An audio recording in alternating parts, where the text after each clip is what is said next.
Today, I want to talk about the ways that companies sometimes use education research in misleading ways. The most common way I see this done is with long bibliographies that lack experimental evidence. On the company website, you'll often see a long list of research done with often much of it being peer-reviewed. To establish something is scientifically valid, though, we need to rely on experimental evidence, meaning studies that use scientific tests to assess the efficacy of an idea or product.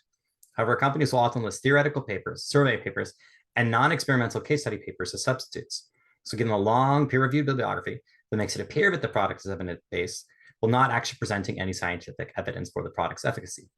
Worse, some of these theoretical papers will often cite other theoretical papers, leading to a never-ending cycle of peer-reviewed work claiming that something is evidence-based, but there being a shred of actual evidence to the fact. The next most common thing I see in research is the use of mean difference for non-experimental studies. On its face, looking at the mean difference seems logical. After all, we want to know how much a product helps students improve. However, the mean difference found will be completely dependent on the context of the situation. For starters, when teachers teach students, we expect them to learn, almost regardless of the tools or pedagogical methods used, especially in younger grades. So it's not helpful to know, say, a class improve their decoding skills by 20% unless we have a way to standardize that across studies.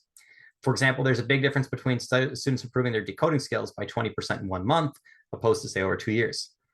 This is why we need to use experimental designs that compare a treatment group to a control group. We don't just want to know how much students learn, but rather how much they learn because of the pedagogy or pedagogical product being used.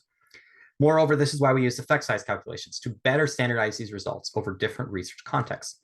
This is not to say that effect sizes are not affected by different contexts, but they are far less effective than, say, mean difference. A student improving by 20% can be potentially slow or fast progress, depending on the context. But an effect size of 0.19 almost always indicates that the treatment showed a minimal benefit. Which brings me to my third most misleading thing I see in research: people exaggerating the statistical relevance of a claim.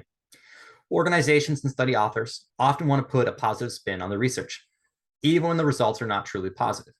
For example, according to Cohen's guide, effect sizes below 0.2 suggest an effect so low that it is not statistically meaningful.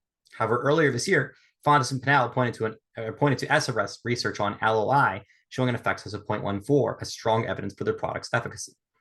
Of course, this problem is not unique to Fontes and Pinnell, and the benefits found in research are often exaggerated. This is why it's important to be able to understand the research for yourself. On August 10th, I'll be co-hosting a webinar on the topic of how to read research for teachers. If you're interested in attending, check out the link in the description below. That's it for now, folks, and until next time.